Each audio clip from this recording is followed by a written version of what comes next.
Bonjour, notre intervention aujourd'hui intitulée L'œuvre de philosophie politique et morale de Rousseau, Jean-Jacques Rousseau. Introduction, on pourrait résumer à deux mots l'œuvre de philosophie politique de Rousseau, liberté, égalité. Précurseur incontesté de la Révolution française, autour des références de ses acteurs, il a écrit un ouvrage sur chacun de ces thèmes. Le discours sur l'origine et le fondement de l'inégalité parmi les hommes, appelé aussi second discours, cherche l'histoire et la justification si l'on est une de la société contemporaine et de l'inégalité qui y règne, indispensable recherche préliminaire au projet de société d'hommes libres qui dessine quelques années plus tard. Du contrat social, le second discours transite par le projet d'une science de la nature humaine et d'une histoire de son évolution pour contenter l'égalité naturelle entre les hommes et l'inégalité qu'ils ont d'eux-mêmes instituée. Premièrement, l'homme de l'état de la nature et l'homme de l'état civil a une nature humaine originaire. L'homme en société n'est pas tel qu'il serait naturellement, presque méconnaissable comme la statue de Dieu qu'a Glaucus qui, recouvert de scorie, ressemblait à celle d'une bête féroce. Il n'est plus attaché à l'état de nature que par un fond presque totalement dépravé, mais non pas détruit. C'est en ce fond qu'il convient de chercher la nature originelle de l'homme. Les philosophes qui se sont attachés à décrire l'homme dans l'état de nature l'ont supposé pourvu de mêmes facultés, intelligence et passion, haine, envie, que dans l'état social. Rousseau s'efforce de découvrir ce qu'était l'homme avant la société, c'est-à-dire démêler ce qu'il y a d'originaire et d'artificiel dans la nature actuelle de l'homme, second discours.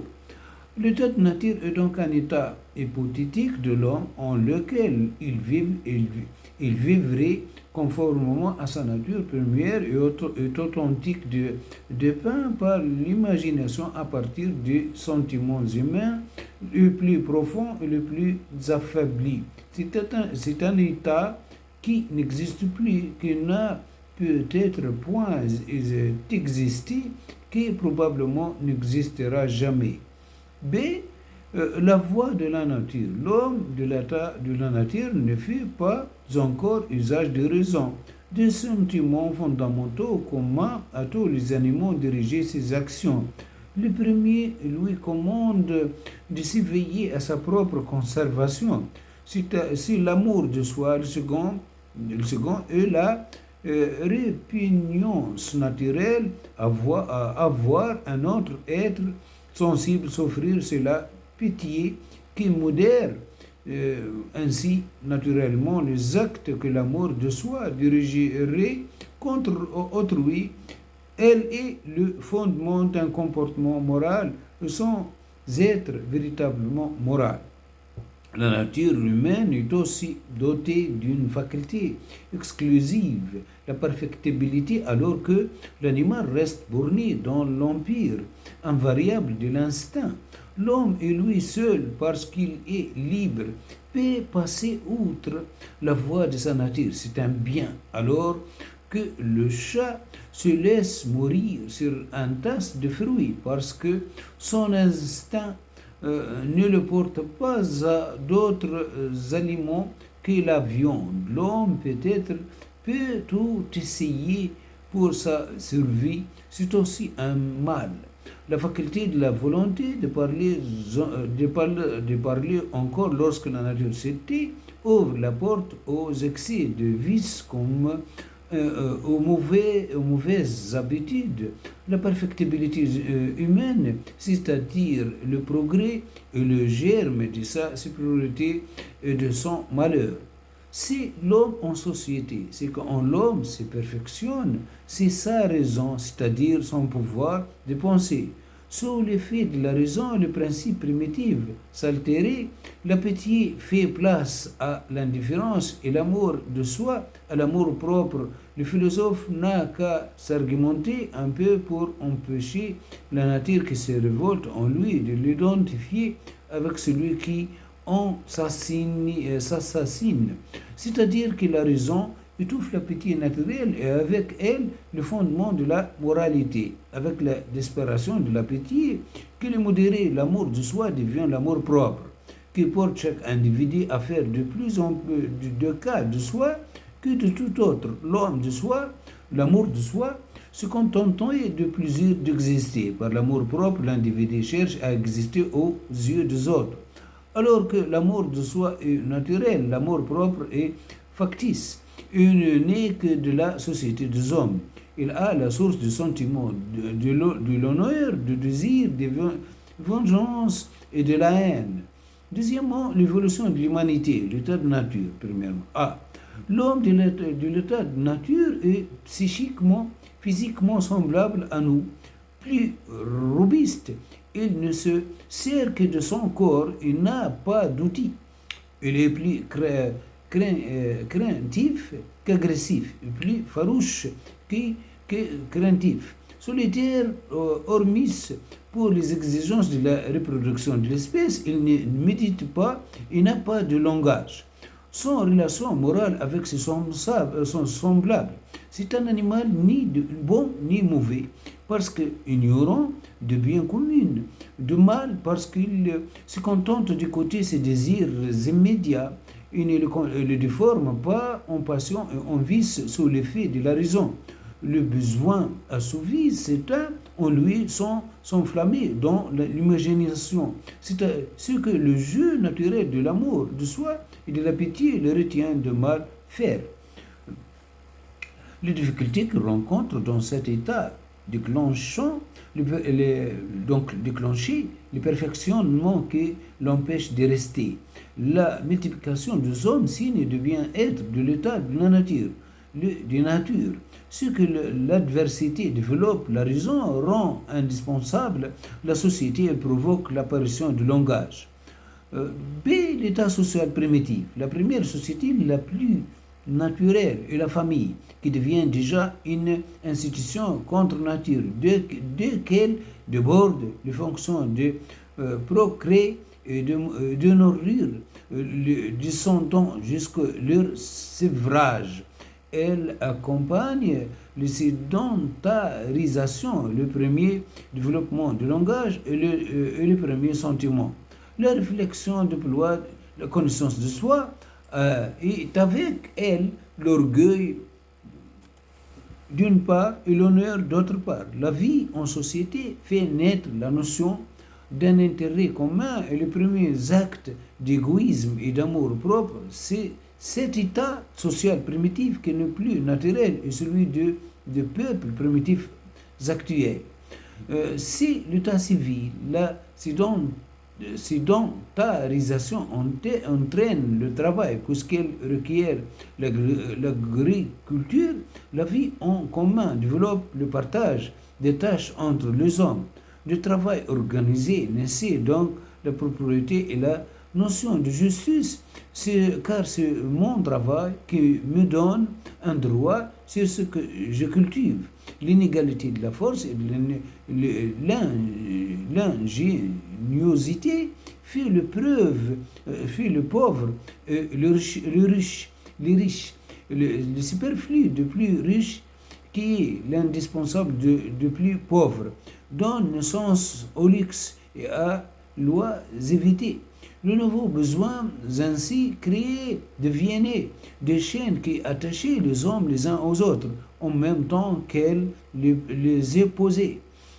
La guerre entre les hommes rend nécessaire l'institution de règles de la société civile, lesquelles, figées l'état de fait, sont favorables aux plus riches. Un chef est nommé pour maintenir l'ordre. Voici créé le premier gouvernement pour être plus tranquille. Les hommes consentait à être moins libre lorsque d'une puissance légitime, le chef fait peu à peu une puissance arbitraire. Les hommes soumis à la tyrannie de la force retombée par excès de corruption dans un nouvel état de nature bien éloigné de la pureté originelle. Troisièmement, l'égalité. Inégalité et égalité. A. Rousseau constate quatre sortes d'inégalités sociales entre les hommes. Richesse, noblesse, puissance, mérite personnel. La première inégalité sociale qui apparaît est celle de mérite. Toutes les inégalités aboutissaient en définitive à l'inégalité de la richesse. Il y a bien une inégalité originelle, physique et morale. Certains ont plus de force, de volonté et d'intelligence. Elle est instituée par la nature. Et ses effets sont inoffensifs hors de la société. Au contraire, l'inégalité sociale est instituée par l'homme. Elle est non naturelle, fondée sur une convention. Elle existe de fait, mais est-elle de droit? Parce qu'il refuse de faire de l'inégalité naturelle le fondement de l'inégalité instituée, bien qu'il en fasse l'origine. Rousseau oppose l'inégalité instituée à l'égalité naturelle. C'est ce que la supériorité de fait ou mérite personnel ne donne aucune supériorité de droit conventionnel, honneur, richesse, puissance.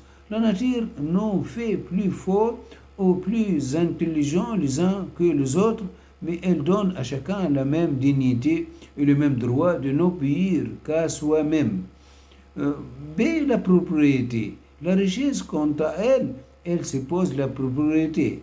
Cette dernière, à son tour, suppose une convention entre les hommes que deviendrait en effet une propriété que je serai seul à reconnaître. La propriété naît donc avec l'état civil.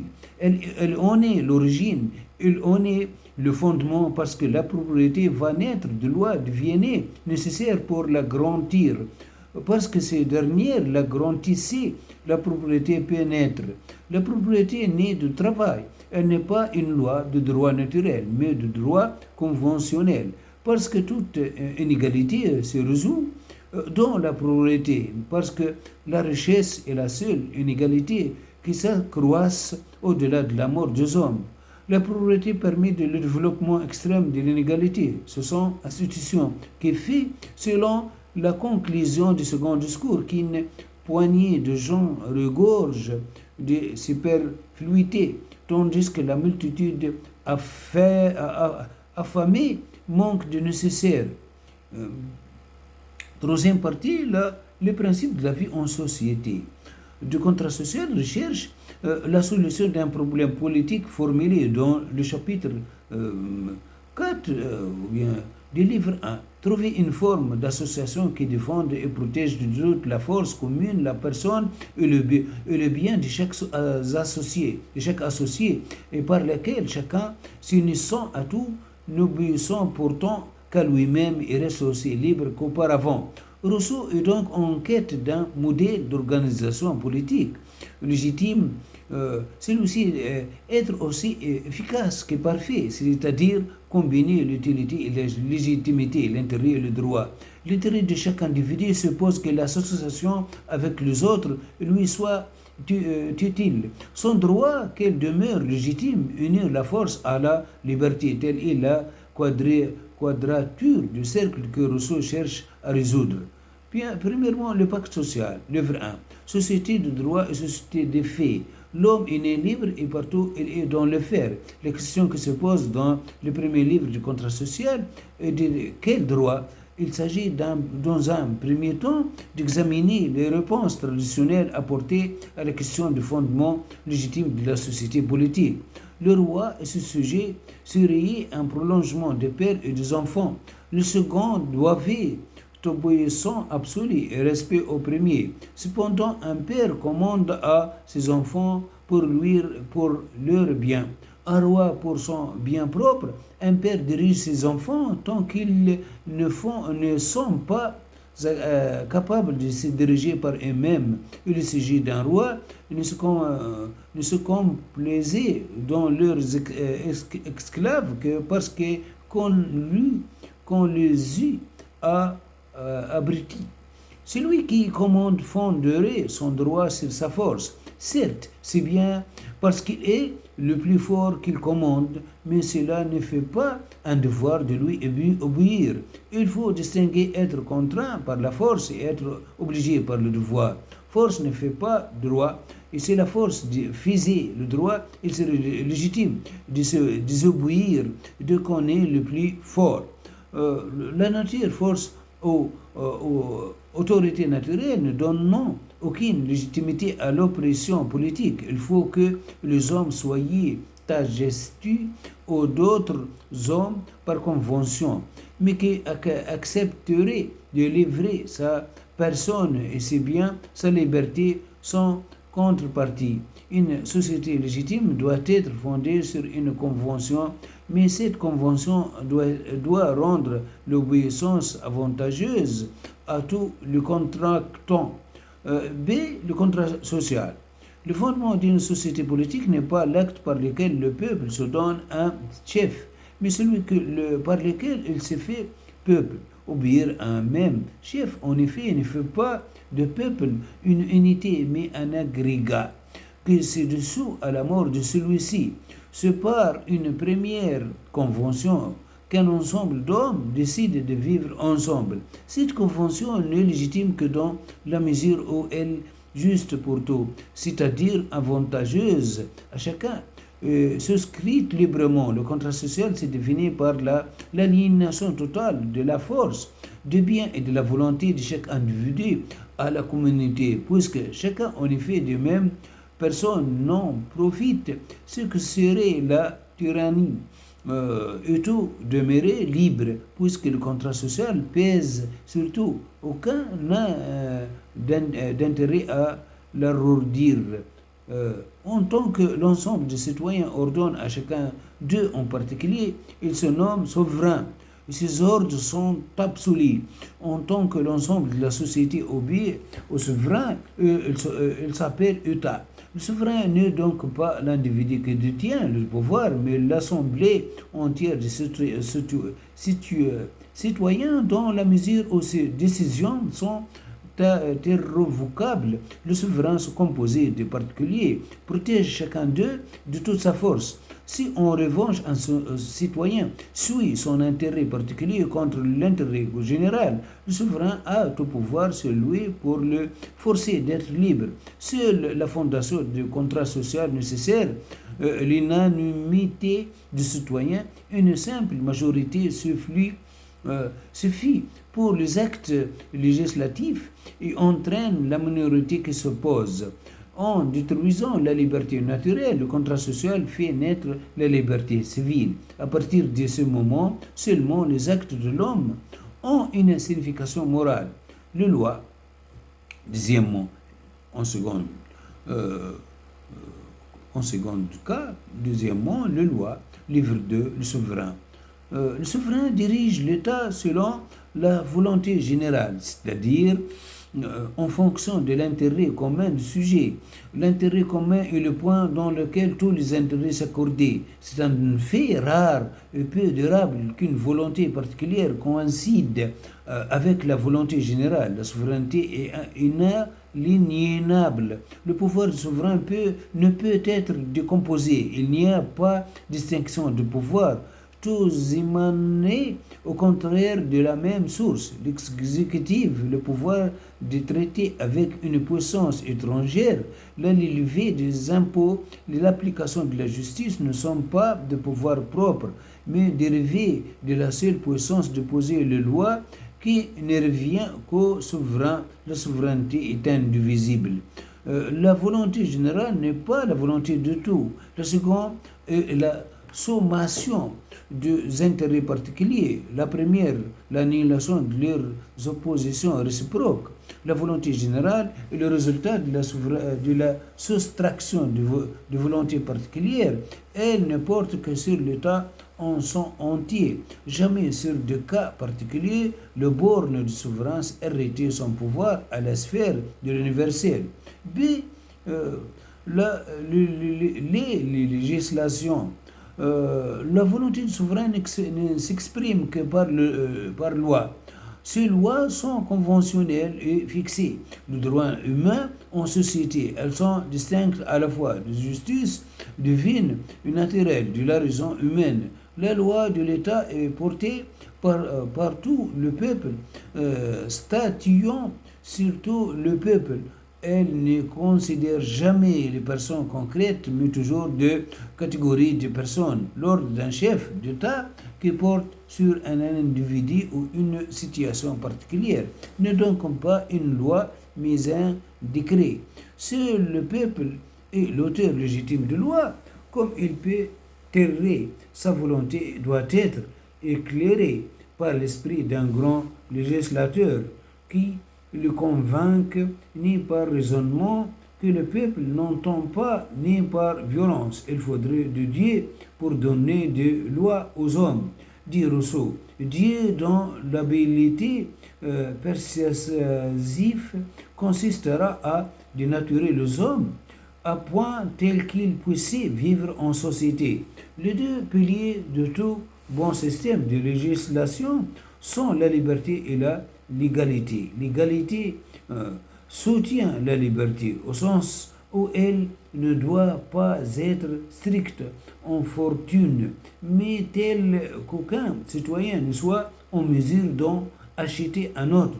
La force naturelle de choses tendant à détruire l'égalité, la force conventionnelle de la législation doit tendre à la maintenir. L'œuvre visible du législateur porte sur les lois écrites et énoncées, mais en réalité, tend en secret à réformer le mœurs, les coutumes et l'opinion, car c'est la catégorie de lois qui forme les clés de vote du système législatif. Le mœurs et l'opinion publique formaient les lois fondamentales du corps social. Le loi de législation créait le mœurs et le mœurs créait l'opinion publique. Tant que l'opinion publique est droite, le corps social est en bonne santé. Dans l'Antiquité, la religion se confondait avec la politique, la morale théologique avec le mœurs de la nation et les lois de l'État. Chaque peuple, chaque cité avait son Dieu. À présent, dit Rousseau, il y a deux souverains. Ces deux cités ont une, celle de Dieu et celle des hommes. Troisièmement, le gouvernement, livre 3, les formes de gouvernement, point de vue A. Comme l'homme, le corps politique est animé d'une volonté, la puissance législative et de la force politique pour la servir, la puissance exécutive. L'exercice de cette dernière doit être assuré légitimement par le gouvernement, qui peut aussi bien être monarchique qu'aristocratique ou démocratique. Il y a gouvernement démocratique lorsque la totalité ou la majorité du corps politique participe à la puissance exécutive. Il y a gouvernement aristocratique lorsqu'elle est confiée à quelques-uns et gouvernement monarchique lorsqu'elle est confiée à un seul. La démocratie n'est pas pour Rousseau ce qu'elle est pour nous. S'il y avait un peuple de Dieu, dit Rousseau, il se gouvernerait démocratiquement. Un gouvernement si parfait ne convient pas à deux hommes. B. La mort du contrat social. Comme le corps animal, le corps social vit et meurt, il ne saurait durer éternellement si de causes extérieures n'ont pas raison de lui. L'usure interne finira par le détruire. La pente naturelle du gouvernement est de se substituer au souverain, vice inhérent et inévitable, qui entraîne tôt ou tard la mort du corps politique ou anarchie. La démocratie dégénère en ochlocratie, gouvernement de la populace. Ochlocratie, gouvernement de la populace.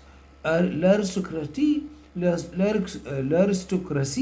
en oligarchie, gouvernement des plus riches. La monarchie dégénère en tyrannie. usurpation de l'autorité gouvernementale et en despotisme, expiration de l'autorité souveraine. Puisque la mort du corps politique est inévitable, il faut chercher à la retarder, hein, le plus possible, c'est-à-dire à préserver le plus longtemps possible l'autorité souveraine au pouvoir législatif. Le meilleur moyen est d'organiser des rencontres périodiques de peuples en sa totalité qui suspendaient l'autorité du pouvoir gouvernemental. La mort du corps politique est l'effet d'une domination des affaires privées sur les affaires publiques, avec, avec des intérêts pour les affaires publiques vient l'institution de députés, représentants du peuple. Ils ont usurpé la souveraineté s'ils décidaient d'eux-mêmes au nom de la volonté générale. Après l'institution de gouvernement, acte singulier de la puissance exécutive du souverain, où le corps social s'est fait temporairement démocratie, les affaires ne doivent pas rester aux mains du seul gouvernement. Rousseau, moraliste maintenant. Le contrat social affirme l'importance essentielle de mœurs dans la réussite des institutions politiques. Mais comment réformer le mœurs? Dans Émile, le célèbre livre de Rousseau, Émile expose le projet d'une éducation morale de l'homme qui parte de l'homme naturel. Il faut étudier la société par les hommes et les hommes par la société. Ceux qui voudront traiter séparément la politique et la morale n'entendront jamais rien à aucune des deux idées. L'éducation morale de l'individu, l'amour de soi et les passions humaines. La passion surgit dans l'homme avant d'avoir un sens et un but conscient. L'adolescent devient sensible avant de savoir ce qu'ils sont. Les inquiétudes sont objets, désir sans forme, c'est la passion en général. Il faut certes distinguer les passions naturelles à l'amour de soi de ce qui dérive naturellement et la passion sociale, et aussi de l'amour propre. L'amour de soi est le principe de la sensibilité humaine, l'origine de toutes les passions. Amorphe, il doit être éduqué. L'amour est la première des passions, l'amour naturel. Se satisfait de n'importe quel objet et ne dure pas. Sous les effets de l'éducation, l'amour de soi doit être étendu de souci de soi seul au souci de couple. La naissance à la morale n'est pas la naissance de la raison au-dessus de la sensibilité des passions, mais l'éveil de la sensibilité morale. Avec la sensibilité morale, s'épanouit ici l'imagination, l'intériorité et la conscience de soi qui caractérisent mieux l'homme que la raison. B. Le sens de bien et de mal. L'amour de soi se modifie sous l'effet de deux causes. Son développement interne, d'abord, pousse l'homme à se sortir de soi et à s'inquiéter des autres. C'est la bonne voie. Le souci des autres, à l'inverse, tend à dévier le principe sensible de l'amour de soi en amour propre et tire avec lui le cortège des passions perverses de la société. L'amour de soi est donc est bon, mais n'est pas encore moral. L'amour est bon, mais il n'est pas encore conscient de bien et de mal.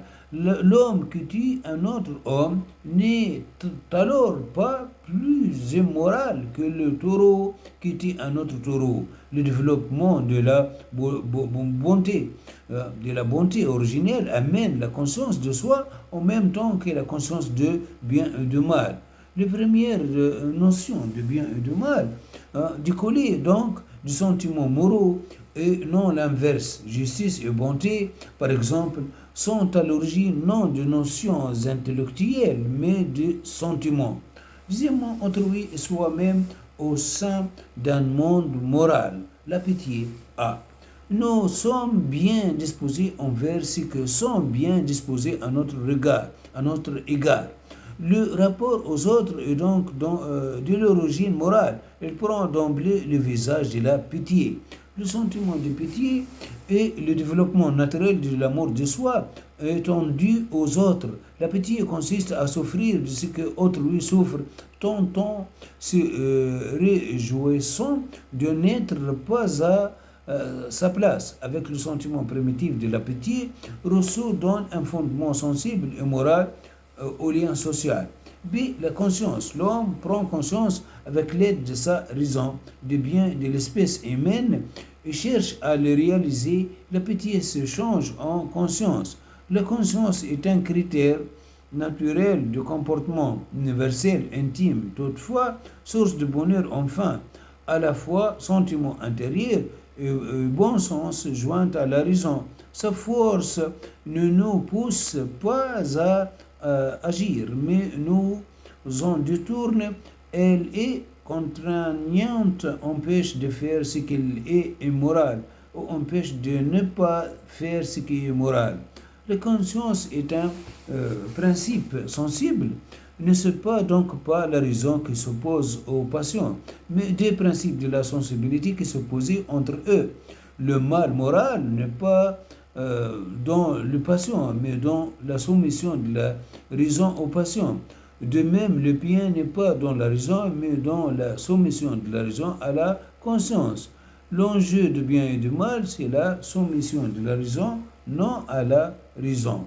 Et la conscience est le véritable critère en matière de religion. L'enseignement religieux des hommes est aussi obscur et incertain, qui est certain illuminer le rapport naturel et direct de la conscience à la divinité. Que l'homme entre Dieu et moi, s'écrit Rousseau, doutant de toute religion révélée que de l'intolérance dans les religions instituées, cependant, la sainteté de l'Évangile parle au cœur et la religion naturelle lie sa foi dans la nature. Voilà notre intervention intitulée, consacrée à Rousseau, euh, la philosophie politique et la philosophie morale. Euh, merci entre égalité et égalité et justice. Merci bien de votre attention. Au revoir.